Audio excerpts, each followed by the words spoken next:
Welcome into the install with Greg Cosell of NFL Films. Now it's a Wednesday as we're recording this. Tomorrow, the NFL draft will finally get underway. Greg has done all manner of exhaustive research.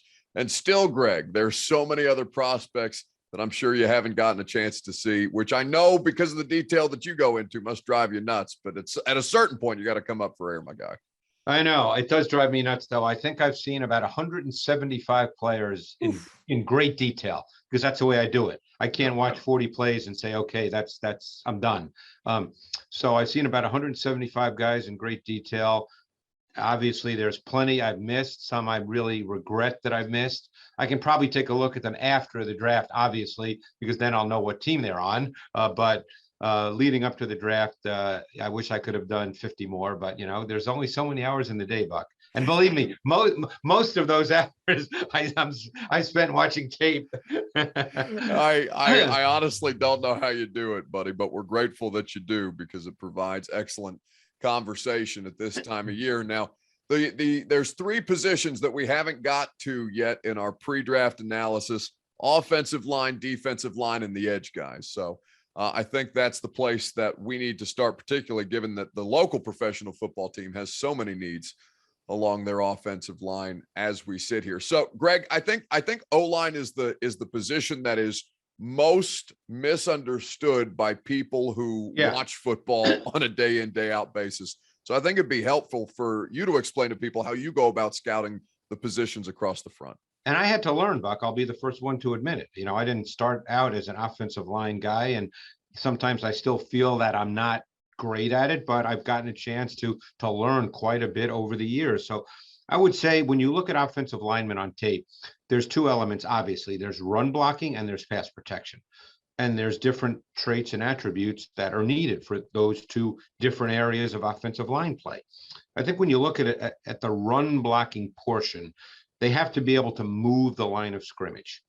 That's power, okay?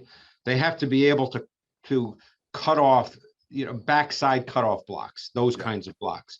They've got to be able to make what we call front side reach blocks. Those are hard blocks. In a general sense, they have to be able to do what we call unlock their hips, because you move D linemen with your lower body, but you control them with your upper body in your hands. Right. So those are the two parts of really moving defensive linemen. And then you have to be able to redirect, because defensive linemen are going to try to move. They're not just going to stand there and say, here I am, block me. So when they move, you have to be able to redirect the force of your block and your body to continue to control them. Yeah. So then if you go to pass protection, again, that's different. Different and the same. Centers and guards, they control the depth of the pocket. Okay, makes sense? Mm-hmm. Tackles control the width of the pocket. So centers and guards can't be pushed back because then the quarterback doesn't have any room. So they have to be able to the terms we would use would be they have to be able to sink and anchor. Mm-hmm. Tackles, they have a more difficult task because they have to deal with speed to power, rushers. They have to be able to deal with what we call high side speed, meaning on the edge, on the outside. And then they have to be able to deal with what we call low side quickness, where guys come inside and attack their inside. So those are the kinds of things you look for when you watch offensive linemen, and some can do certain things really well and other things not so well. Some don't, can do a lot of things, pretty good, but not great. So it's all traits and attributes, and you have to start there. And you try to get a sense of competitiveness and toughness too, because at the end of the day, if you're playing offensive line in the NFL, you're not always going to look pretty. You just have to fight and battle, and you have to have toughness. Yeah, everybody loves a nasty, grunting, drooling offensive lineman as long as he can do the job of real estate acquisition, at least in the run game, and to protect the quarterback is, of course, critical at this point. More of a premium, it feels, than ever, Greg, with the athletic involvement, basically, of interior defensive linemen, and how much of a premium has been placed on pressuring the quarterback from the inside. No better example than somebody who just got picked up, their fifth-year option, as we sit here recording this, Jeffrey Simmons for the Titans. No question. And just the way defenses now do a lot of tactical structuring of their defensive fronts. We've now seen where pretty much every team in the league lines up in what we call loaded fronts, Buck, where there's 3 defensive linemen to one side of the center. Mm-hmm. And they bring down a linebacker opposite that loaded front over the guard, and then they have another pass rusher outside. So it's what teams are doing defensively with their defensive fronts is putting even more of a premium on not only individual pass protection, but smarts, which is another element you look for with offensive linemen. How do they handle stunts? How do they handle pressures? Do they play with what we call accelerated vision? Can they see things, or do they just get locked on to the guy right in front of them and they don't see anything else?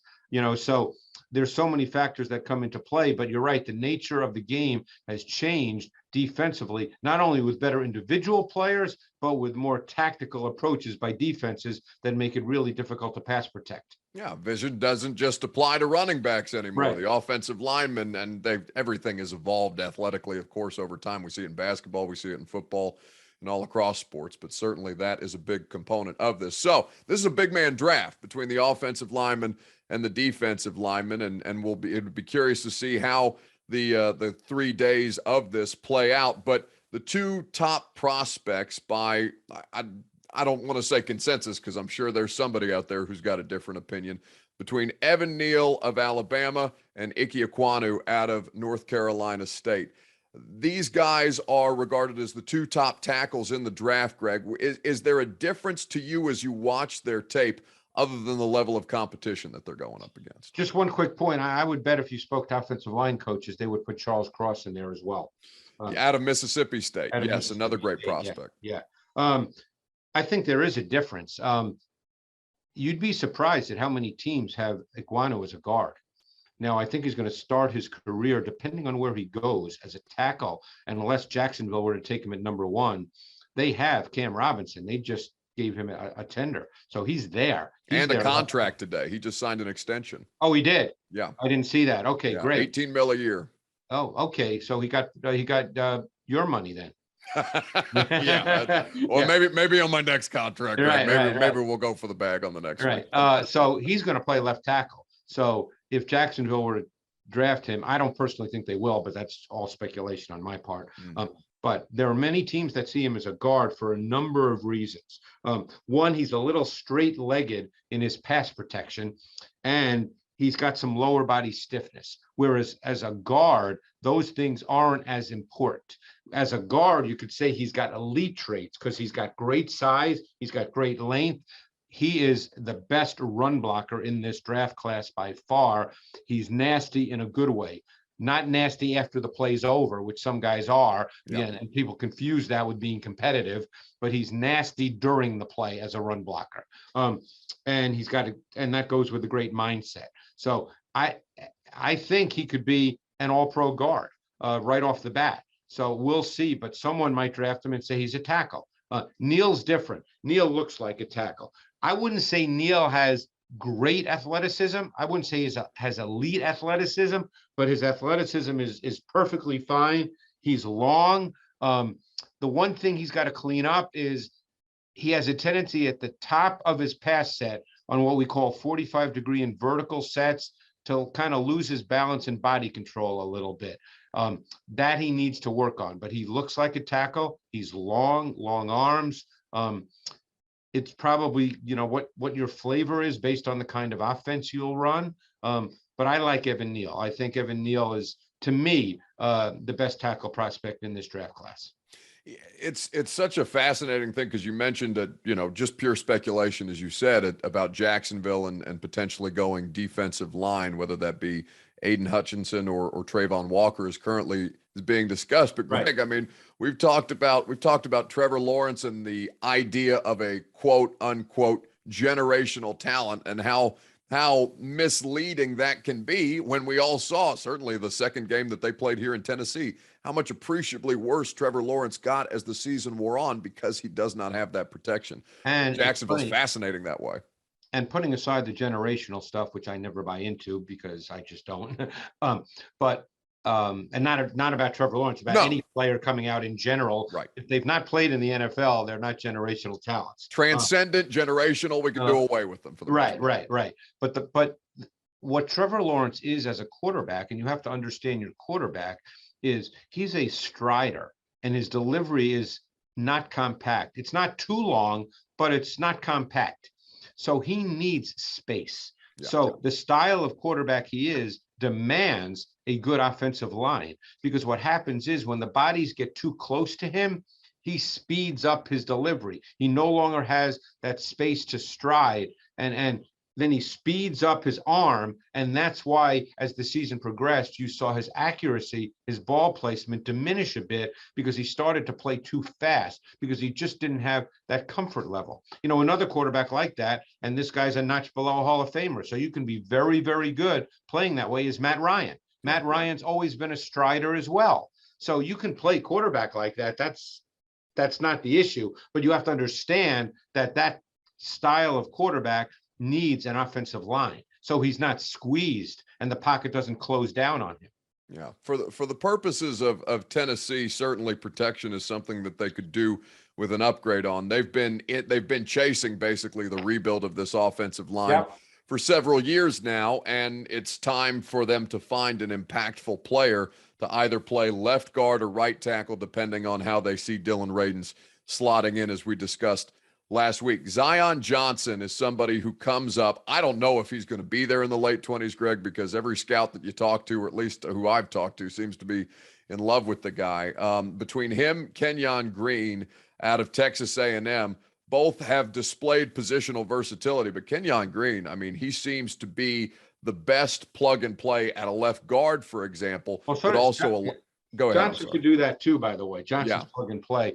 They'd be the two guys. Look, neither you nor I, Buck, know how the draft is going to play out. Right. I would not be surprised, though, if Tennessee picks what number? 26. I would be very surprised if at least one was there. It was not there. I mean, Johnson or Green will be there, in my view. And again, I'm just spitballing. Sure. But given this draft, I would really be surprised if they were both gone. To me, they're both plug and play left guards. As you said, they have versatility. Johnson in 2020 was the left tackle for Boston College. Green has played left tackle. In fact, I watched a lot of Green, and he had starts this year where he played the whole game at left tackle, I think 2 or 3, and he held his own extremely well. He might even have played left tackle against Alabama, if memory serves me correctly. Yeah. And he did well, but ultimately he's going to be a left guard who has just versatility if you need him. Either one of those guys, I think, would be plug and play for the Titans if they drafted him at 26. Yeah, well, we'll see how it plays out. Personally, I'm rooting for anarchy, and a quarterback at 26 would be a hell of a lot of fun on the radio on Friday. But when as they construct the roster, Greg, they've got more practical plans in mind. Now, as we move to the defensive side of things, the 3 names that have been discussed with great regularity, and I think we should touch on them just generally because we haven't talked about them specifically on the podcast. Kayvon Thibodeau out of Oregon. You've got Trayvon Walker out of Georgia, and then, of course, Aiden Hutchinson, the Michigan edge defender. These 3 guys have been discussed ad nauseum, but now it seems that Jacksonville, based on reports, and we can't independently verify this, of course, but there seems to be Trayvon Walker seems to have the interest of the general manager Trent Baalke, whereas the owner Shad Khan seems to prefer Aiden Hutchinson. What is the cost-benefit analysis of either of those 2 players with the number 1 overall pick? Well, I think the important thing about both, and this is an important factor, is both are going to play every snap. And that might not seem like a big thing, but it is a big thing, because that means there's more opportunities to be on the field and there's more opportunities to make plays. Hutchinson is an every down player. Walker is an every down player who you can line up at D tackle or D end, depending on your front. I think Walker is more ascending as far as pass rush ability. It hasn't been unlocked and unleashed yet. I think there's a legitimate comparison to be made with Walker as he develops further to someone like Cam Jordan. Because I don't think Walker is necessarily the guy you say, wow, what a dynamic edge rusher. And Cam Jordan has well over 100 sacks in his NFL career. But if you're talking about dominant edge rushers, no one immediately says Cam Jordan. Right. But he's just a really good player in every facet of the game. And I think Walker could develop into that guy. Hutchinson is an edge player. He has had snaps inside as well for Michigan, but he's almost exclusively an edge player. He'll be on the field for every snap. He's got the hands, hips, feet profile. Everything works in coordination. I think he's just a really good prospect. May not be a 15, 18 sack guy, but as I said, he'll play every snap. And the one thing that stood out is he finished. When he had an opportunity to make a play, Buck, he finished. And then there's Thibodeau. Thibodeau is intriguing. Thibodeau is a get off and power guy. He struggles to flatten the pass rush path, his rush path when he gets to the top of the high side of the tackle, the outside shoulder. He's not a true bender. They moved him inside at times where he was very effective, much like a Jadeveon Clowney in that sense.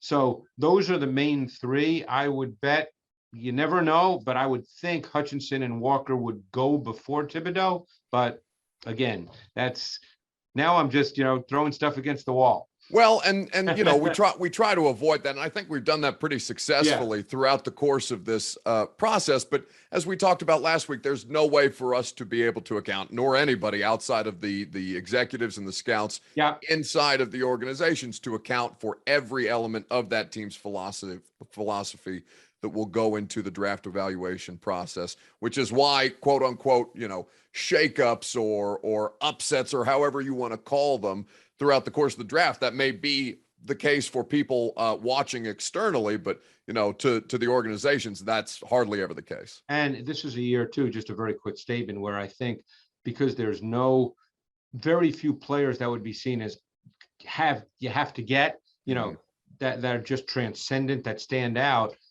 All these lists, these mock drafts, they could be totally wrong. We have no idea. So it'll be seen as a surprise when someone's drafted, but obviously it's not a surprise to the team drafting them, because that's how they have them on their board.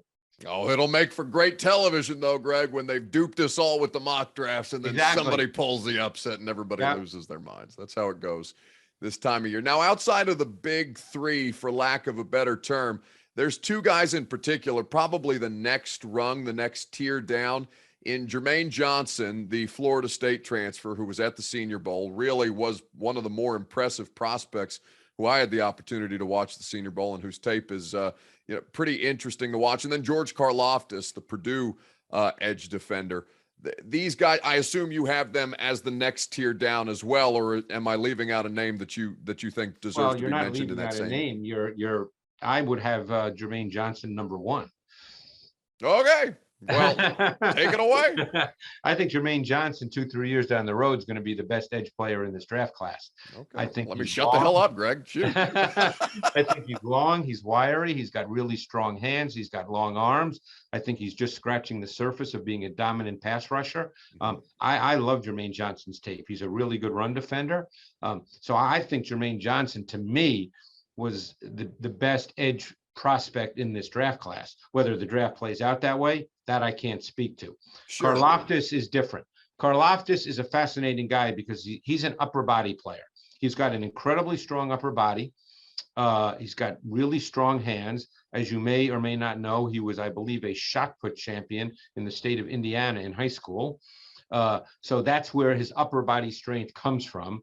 He's a face-up rusher, meaning he has to work right into the tackle and work off of him because he does not have great lower body flexibility. A lot of times watching his tape, you'd see him rush, and early in the down, you'd see great upper body strength and hand usage, and then his feet would stop. He'd get stuck because his lower body flexibility could not support how good his upper body and hand usage was and how strong he was up top. So I almost think he'd be a guy that in sub fronts, you could move inside and he'd be really effective as an interior pass rusher in sub fronts. So I want to go back to Jermaine Johnson because I like that you brought that up, because when I watch him, Greg, and this is to the untrained eye, just trying to be conversational when watching these prospects and when talking about them, it seems like his his length is something that bothered tackles at the college level, but without necessarily none of these prospects are NFL ready when we get there. We understand, and we've talked about that at great length. So for him to diversify his pass rush plan is not out of the realm of possibility. But I guess that's the reason why I kind of went there with it, is because I had not seen that on college tape. Doesn't mean that it's not possible at the next level. No, keep one thing in mind. He's over 6'4". His arm length is 34 inches, and arm length matters for pass rushers for the simple reason that it allows them to keep their feet clean. You want your feet clean so you can move. And the other thing that I think means something is his 10-yard split was 1.55. That was better than some receivers, Buck.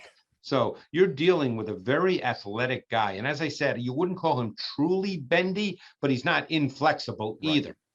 He's a long, agile athlete. He's got really good natural quickness. I really liked watching his tape. Again, you know me, none of this is personal. You know, I'm just watching the tape. When I say I liked it, it's because it was there in front of me on the tape. So I think that he'll be ascending in terms of pass rush as he is taught at the NFL level and as he learns more. He had some really, really impressive snaps against Ickey Ekwonu when they played North Carolina State. Dominant snaps in the run game, which is really surprising since Ekwonu was so good as a run blocker. And he beat him with lateral quickness, active, quick hands. He beat him with arm strength too, which is very surprising. He also beat him with an arm over move off lateral quickness as a pass rusher. So Johnson, to me, I felt like he was the best edge player in this draft class. Where he gets drafted, I can't say that. Yeah, no, it was funny to watch just how many of the coaches and scouts at the Senior Bowl not even slowly, started to just walk over and hover over Jermaine Johnson as he was doing the drills. He was definitely the highlight of Mobile this year. I saw some of the Senior Bowl footage, and he had a speed to power rush. I forget who was against, where he just drove the offensive tackle literally to the ground. Yeah, no, he's going to be a fun player. Yep. For certain. So on the interior, I think the name that obviously is the most famous name at this point is Jordan Davis out of Georgia. He's been on television the most. People understand that he's a mountain of a man.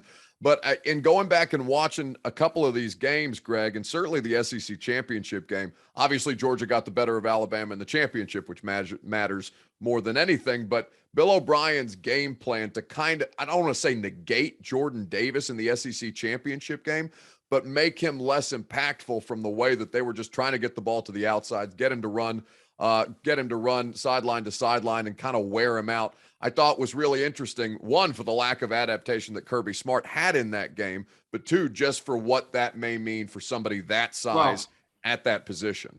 We know that as far as testing numbers, he's a phenomenal athlete. That's right. A given. We have not seen a guy like that, Buck, okay? My first question, if I was working for a team, my first question to Kirby Smart, because all these coaches know one another, obviously. If I was one of those guys, I'd be on the phone to Kirby and say, Coach, two questions. How come Jordan Davis only played 20 snaps a game? And how come he didn't play on third down? Yeah. I need an answer to that before I would draft Jordan Davis with a high pick. Mm-hmm. We know he's a freakish athlete. We understand that. That is without question. But I think if you're going to draft him high in an NFL that is predominantly 11 personnel, meaning 3 wide receivers on the field, and that is predominantly geared toward the pass game more than the run game, I would want to know why he did not play on third down and why he played on average approximately, and I was told this by a team, so maybe their numbers off. Someone might listen to this and say, oh, no, the numbers, not exactly right. I work for Georgia. That could happen. But I was told by a team he played approximately 20 snaps per game. I would need to know an answer to those two questions. We know he's a freakish athlete. That's not in question. My daughters could tell you that. That's not in question. But I think you have to get an answer you feel good about on those other two issues. Yeah, and certainly that's going to be a part of it has been a part of the evaluation process for every team who is looking at that position. Greg, I mean, This has been a lot of fun to do pre-draft. I know your work, even though we are a day away, just over 24 hours away from the first round going Oh, I'm underway. still working, Buck. I'm still working.